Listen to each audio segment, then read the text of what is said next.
Assalamualaikum Bu Uci. Waalaikumsalam Bu Rinda, Iya, sehat? alhamdulillah Bu Uci sudah lama sekali ya gak ketemu. Alhamdulillah. Iya, Bu Uci terima kasih banyak ya hari ini sudah berkenan hadir ya. Kebetulan saya di cek GP ya modul 3.1 ada tugas ya mengenai tentang pemilihan keputusan seorang pemimpin. Nah, seperti itu ya Bu Uci. Ini Nah, modul berapa ini? Udah masuk modul 3.1. 3.1. Iya, Bu Uci. Baik Bu Uci, boleh saya mulai? Boleh. Iya, baik. Bu Uci, selama ini bagaimana Ibu dapat mengidentifikasi kasus-kasus yang merupakan dilema etika atau bujukan moral? Mengidentifikasinya ya. Betul sekali Bu Uci. Untuk sebelum saya menjawab dilema etika dan bujukan moral, Bu Rinda sudah paham belum tentang kedua perbedaan itu? Nah, kebetulan ya Bu Uci, secara detailnya saya kurang paham. Kalau secara garis besarnya, insya Allah itu Bu Uci. Di mana ada perbedaannya di mana? Nah, di sini kalau bujukan moral itu ya beda dengan dilema etika.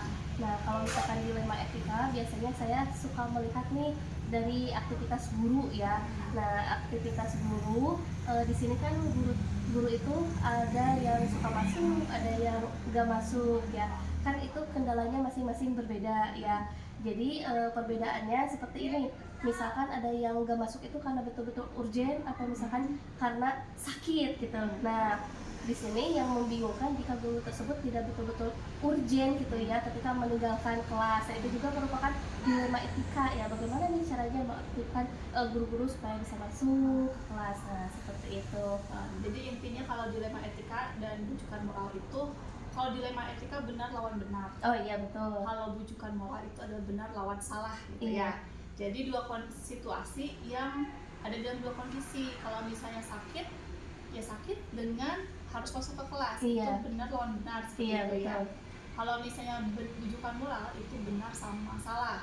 Seperti misalnya kalau laporan bos misal gitu kan ya, ada ininya gitu kan, itu benar lawan salah, ada aturan hukumnya gitu kan Iya, ya, betul harus sekali. sesuai. Nah, ketika saya mengidentifikasi sebuah kasus di sekolah gitu, ya harus menggunakan yang pertanyaan itu, yang 9 langkah itu ya.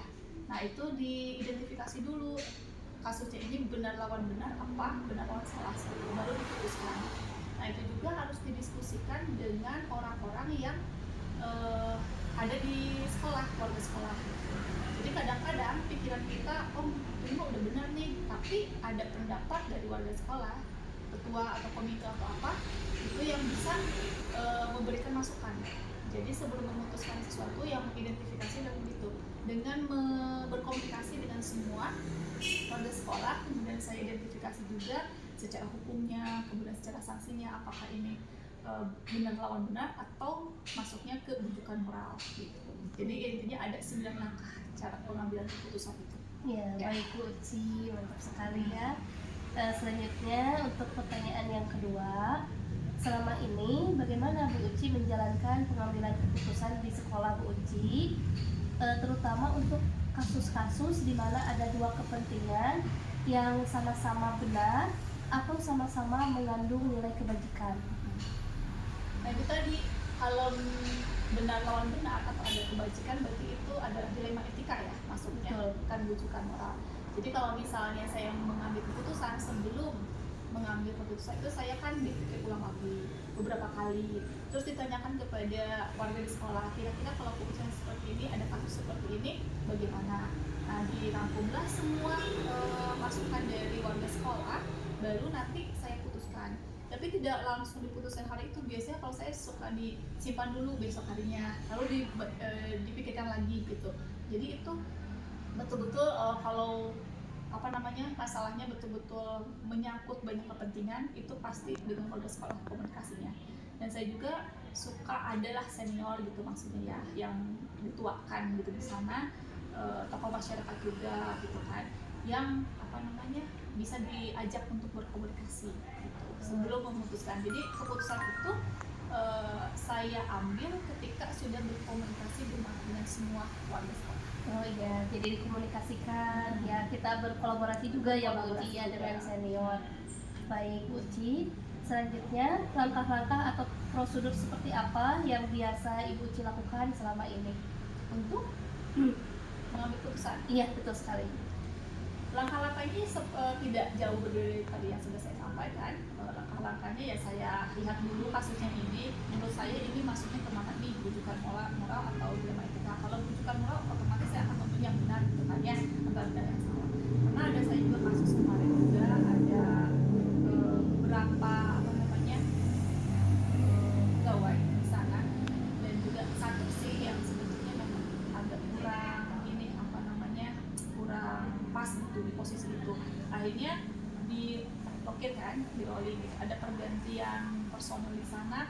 Nah itu juga sama, saya lihat dulu durasinya tidak langsung sebulan 2 bulan, 3 bulan itu saya lihat dulu, identifikasi dulu, saya lihat dulu kerjanya dia gitu bagaimana. Nah setelah saya punya data-data, oh ternyata ini ada benar yang salahnya, itu yang salahnya saya langsung tinggalkan, langsung saya ganti gitu.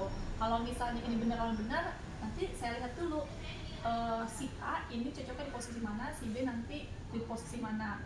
Itu kan terkait saya itu mengganti operator, mengganti wakil saya, itu semua saya identifikasi dulu selama 3 bulan. Kemudian saya lihat dulu, saya berikan tugas-tugas sedikit gitu, kira-kira ini cocoknya di mana.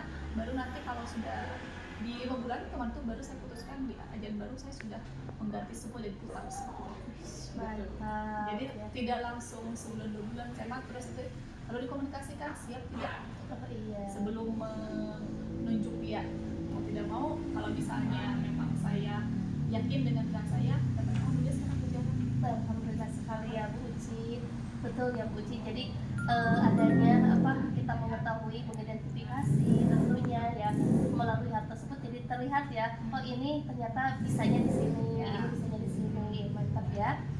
Baik Bu Uci, selanjutnya hal-hal apa saja yang selama ini Ibu Uci anggap efektif dalam pengambilan keputusan pada kasus-kasus dilema etika? Yang paling efektif itu satu, komunikasi sih menurut saya. Komunikasi, jadi tidak memutuskan secara sepihak, karena kita juga harus tahu kesiapan orang itu gitu, mau atau tidak, karena ini menyangkut jalannya sekolah gitu kan ke depannya. Jadi yang pertama komunikasi, kemudian kolaborasi di sana, dan juga di sini ada kalau benar lawan salah itu udah tindakan. Ya. Kalau udah masuknya ke bujukan moral ya udah tindakan ya.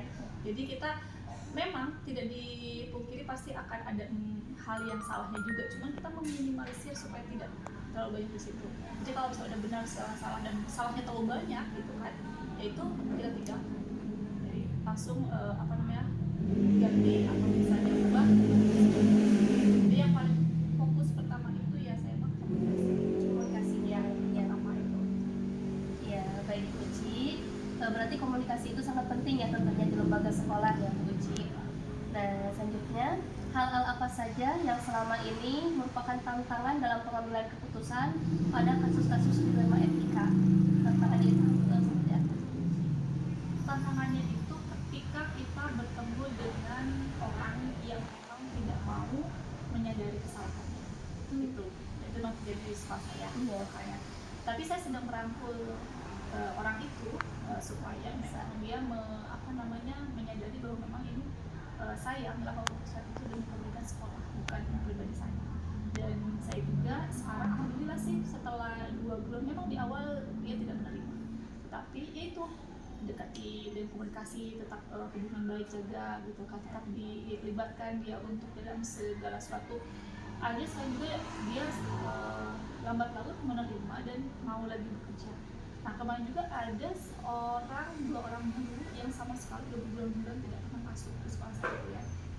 Yang pertama saya ajak komunikasi, saya ada ketemu ngobrol dua patah sama empat mata gitu kan, ditanya bagaimana ini, komunikasi lagi, akhirnya apa yang dia mau, apa itu sampai ke saya. Oh ya udah, saya bisa begini begitu. Yang paling susah itu kalau orang itu tidak menerima. Tapi yang 2 honor ini alhamdulillah menerima, dan sekarang tidak ada lagi khusus. Mereka datang yang awalnya berbulan-bulan tidak pernah masuk ke sekolah, sesuatu, tetapi hal kendala dia itu kita bicarakan dan akhirnya dapat titik temu, oh iya dia maunya begitu, sekolah maunya begini, ada kesepakatan, akhirnya dia mau sekolah lagi. Masya Allah. Mau kejadian sekarang juga sekarang alhamdulillah itu honor udah berbagus sampai tahunan mulai dari sekolah gitu. Sekarang alhamdulillah udah masuk. Luar biasa sekali ya Bu Uci, berarti membangkitkan semangat yang motivasinya. Alhamdulillah sejauh ini mah gitu, tapi memang tidak instan. Iya, Itu betul prosesnya dari pas saya Januari sampai sekarang, baru sekarang dia sebulan ini udah aktif lagi. Saya perlu belajar ya sama Bu Uci bagaimana nih caranya ya. Luar biasa sekali Bu Uci ya. Baik Bu Uci ya. Selanjutnya, apakah Bu Uci memiliki sebuah tata kala atau jadwal tertentu dalam sebuah penyelesaian kasus dilema etika? Apakah Ibu Uci langsung menyelesaikannya di tempat atau memiliki sebuah jadwal untuk menyelesaikannya? Bentuk atau prosedur seperti apa yang Ibu Uci jalankan? Jadwal. Biasanya masalah-masalah di sekolah, kendala, tantangan atau apapun itu, hal baik dan positif saya bicarakan di rapat dinas bulanan. Jadi tiap bulan itu kan kita ada rapat dinas, dan itu terus-terus kami lakukan dari Januari kemarin itu dengan founder komunitas baca. Di sana kita sharing semua apa tantangannya, mau pembelajaran, mau strategi personal, itu jadwalnya per bulan sekali. Itu yang komitmen. Tapi kalau misalnya